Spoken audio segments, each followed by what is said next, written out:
Good morning. Look, did you see those images first of US Vice President being booed at the Games? What does this all say about the EU-US bond? Well, I guess we have heard a lot of not so nice words from United States regarding Europe. And of course, our public also has a pride, European pride, so it shows. But it will be an intense Munich Security Council. Yes, it will. I think we have a lot of things going on in the world, whether it's in the Middle East, whether it's in Ukraine. There are a lot of tensions all around the world, so definitely we're going to have good discussions. Well, on those tensions, let's first talk about the talks in Abu Dhabi, the US-led talks. Have you any trust in them? Well, we haven't seen Russia really taking the talk seriously because, while Ukraine already agreed to unconditional ceasefire over a year ago, then Russia keeps on bombing. I mean, just yesterday we heard how they're bombing civilian infrastructure all the time. Plus, they don't really have serious people, behind that table. So I don't expect anything out of this, really. So do you trust the Americans to lead these talks? Well, the Americans have been bringing together the Russians and the Ukrainians, but eventually it's also clear that we haven't seen any concessions on the Russian side. We only have seen what Ukrainians are willing to concede in order to end this war. But if you look at the bigger picture, then, Russia is the problem that has been attacking its neighbors for over, 100 years already. So in order to stop the war and prevent the war from expanding, we should have concessions on the Russian side. And are you concerned now that the Ukrainians might have to give up territory if there's no Europeans around those tables? Well, it is up to Ukrainians to decide what kind of concessions they are willing to make. And of course, every war ends in, compromise or on concessions. But we have to understand how the Russian negotiation tactic is. It's always to, demand something, absolute maximum, something that has never been yours, and then present threats, ultimatums, use force. And then eventually there will always be people in the West who will offer you something so that you walk away with more than you had. And we have to keep this in mind because, the size of the Ukrainian army is not the problem because they haven't attacked Russia. The size of Russian army is a problem for all its neighbors. The size of Russian military budget is a problem for all.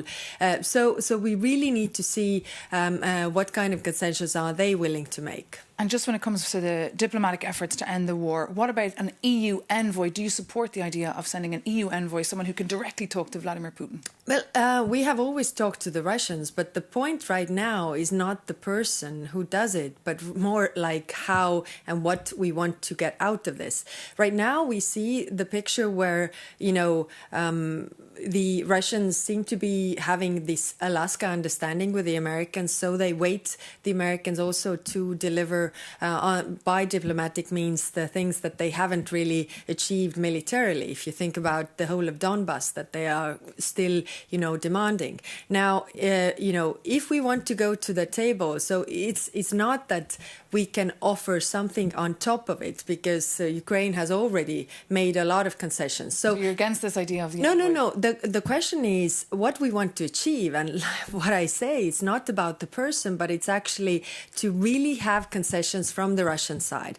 But so far, if the Russians are thinking that they are getting their maximum, goals from the Americans, why should they want to talk to the Europeans? Because we will only make demands for them. So that's why we have to work on our efforts to really put them in a position where they would go from pretending to negotiate to actually negotiate, which means the possession of strength. Okay, and just on Iran, we were following those talks carefully that took place on Friday in Oman.